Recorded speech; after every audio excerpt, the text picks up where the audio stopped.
Good morning, everyone. Welcome back to Red's Homestead. So it's the next morning after chicken butchering. Now it's time to get everything bagged up and into the freezer. Still a cold morning. We started a little slow today. I went ahead and went hunting this morning while I waited for it to warm up. Saw doe, but didn't shoot it, too far away. But we're back here and it's about 40 degrees now, so it's not quite as cold as it was. And we're gonna have our setup of all of our ice chests right here. I'm gonna get the drying rack out onto this table, and then I'll have a dry table right here where we actually bag everything up. So we gotta get everything ready. So let me show you how this little contraption that I built is gonna end up working. At least that I hope it's gonna end up working, because I've never used it before. You put it head up, put the pipe on its bum, and let it dry. Well,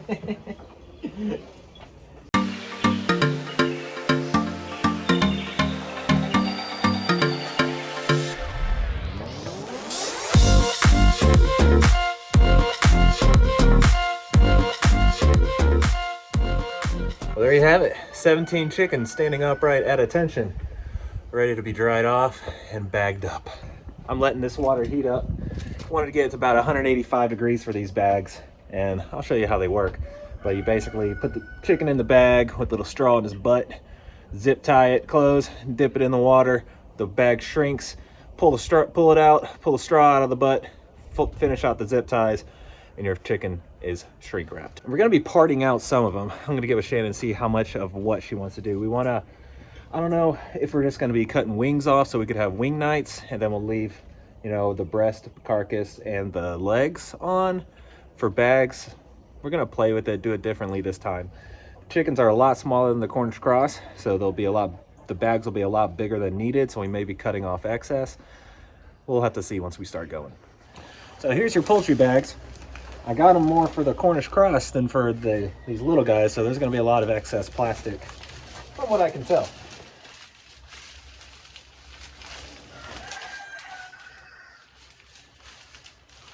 A lot of excess. These are some tiny ones.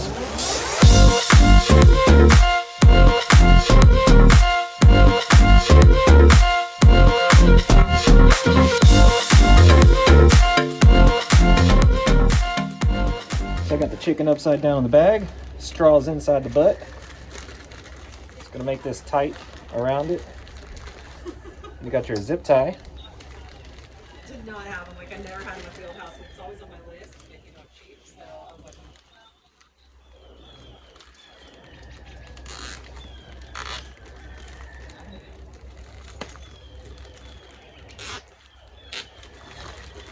Zip tie like that.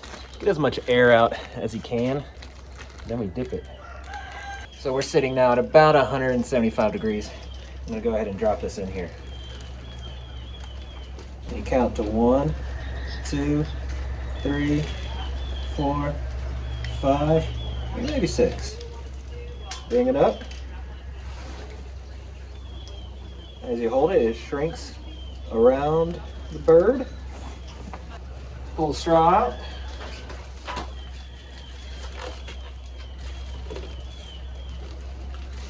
Finish the zip tie. We're gonna go ahead and do these birds whole just like they are. That's 17 birds. We have 49 in total that we butchered. So the other 32, we were gonna just cut the wings off and leave the rest all on the bird so that we could just have wing nights. Shannon's gonna go ahead and do the processing of just taking the wings off and separating them. Then she's gonna hang them on the dryer. I'll be pulling them off the dryer and get them shrink wrapped, and then we're gonna weigh everything at the end. First bird only weighed 3.6 pounds. That is smaller than any of the Cornish cross we had, even the smallest of runts. So not expecting a whole lot. So friendly reminder, pull the straws out of the butts before you put them in the freezer.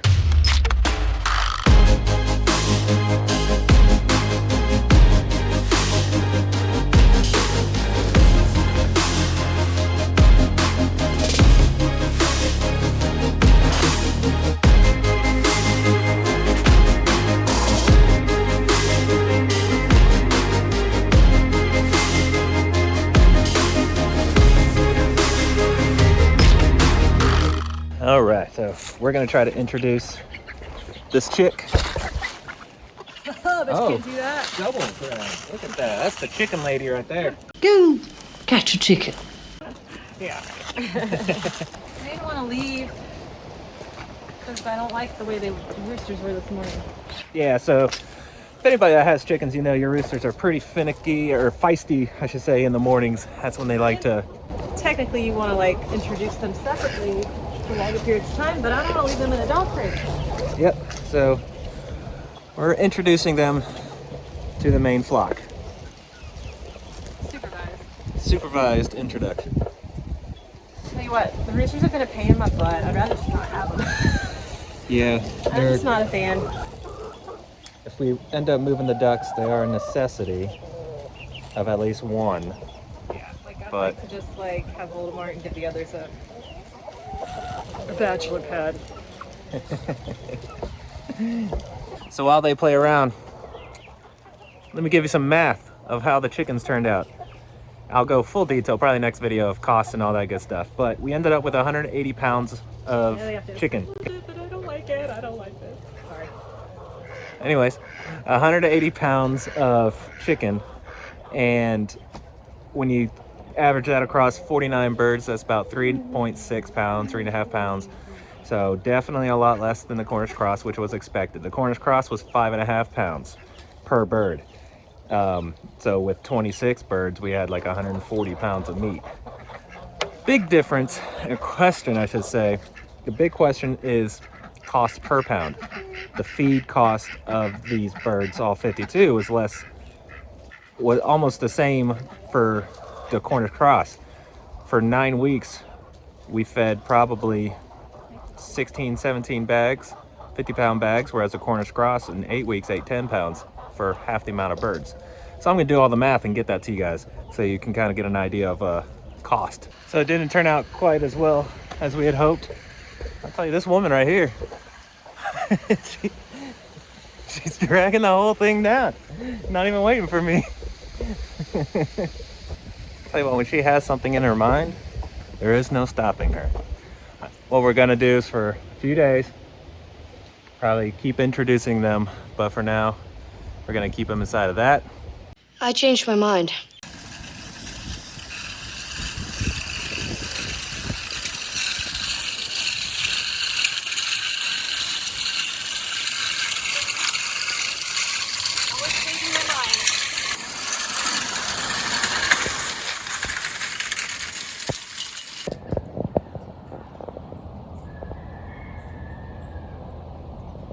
So another reason why we're doing what we're doing.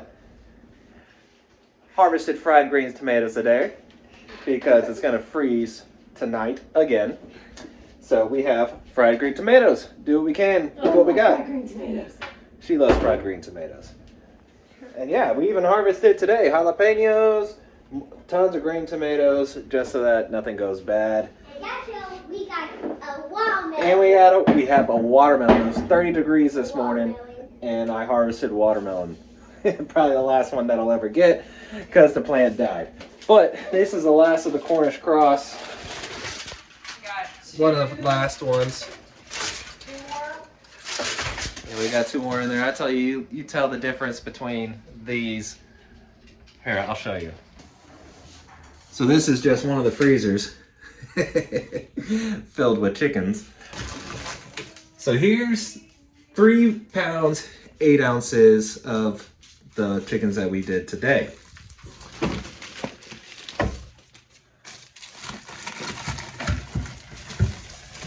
This is a 4-pound Cornish cross. Ours actually averaged 5.5 pounds. These are the runts of what we got. 4 pounds, 15 ounces. So 1 ounce shy of 5 pounds. If you look at the two together, massive size difference.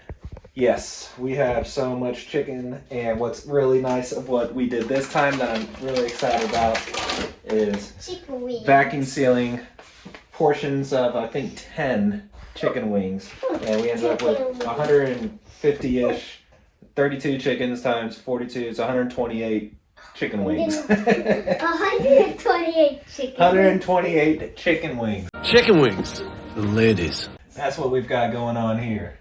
You cracked it. I'll show you. Here, you hold this. This is what you do. Oh, you're too low. There you are. Liam. So that's how you do it. Probably. No, don't call child services on me. I don't do that. But this pretty much wraps up the 2022. Oh, I just taught him something bad. This just wrapped up 2022. Pretty much the hard work. We'll do a small fall winter garden, but not really much of anything. The chickens were the last thing until we start prepping for the spring. So make sure you pay attention. Next video, I'm going to be doing a cost analysis of these two, cost per pound, what it is that we made out of it. But He's torturing Morgan. oh. All right, guys. I'll see you next time.